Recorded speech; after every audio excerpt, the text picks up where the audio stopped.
After declining to start the year, REIT returns were up in February, especially from the retail sector. Brad, what were some of the things that drove the returns? Well, it's not just the retail sector. I mean, retail REIT returns were up more than 10% in just last month. But the apartment REITs were up more than 8%, and lodging REITs were up more than 6%. So there are some factors that are affecting several parts of the REIT industry. And I think what we've seen in those particular sectors is acquisitions. Investors have been looking forward to the returns that REITs are going to be able to generate by acquiring high-quality property at good prices.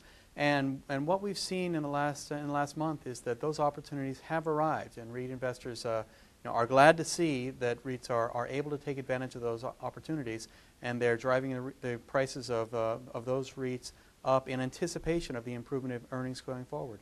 The overall REIT market outperformed the broader market benchmarks in February as well. Any bigger picture trends there you're seeing? Yeah, the pattern that you've mentioned is something that we've seen now for more than a year. In fact, total returns of equity REITs, the companies that are now in position to buy those properties, over the last year have been more than 95%. And the broad REIT industry is up about 85% over the same time period. So what we're seeing is a great deal of confidence among investors that the real estate cycle is going to provide very strong opportunities to earn money for those investors that are in a position to acquire good properties at good prices. Now, I should point out that's not every real estate investor. What we've seen in previous real estate cycles is that there are a lot of real estate investors who have money that has to be invested. And that makes them tend to bid too high for properties when those properties become available.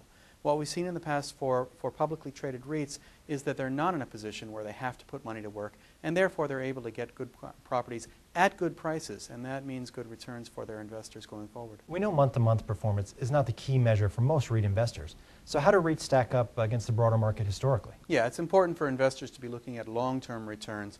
And over the long term, REIT returns are generally a little bit better than the stock market on a very long-term basis. Of course, over the last 10 years, investors in REITs have earned more than 10% per year in total return, on average, whereas investors in the stock market have actually lost money over that same 10-year period. So that's a big difference. Now, for investors looking forward, they can I think expect to see continued strong returns in the REIT market going forward. That may very well be true in the broad stock market as well. But I think investors can expect to continue to see a low correlation between REITs and stocks going forward. The long-term correlation is only on the order of 50%.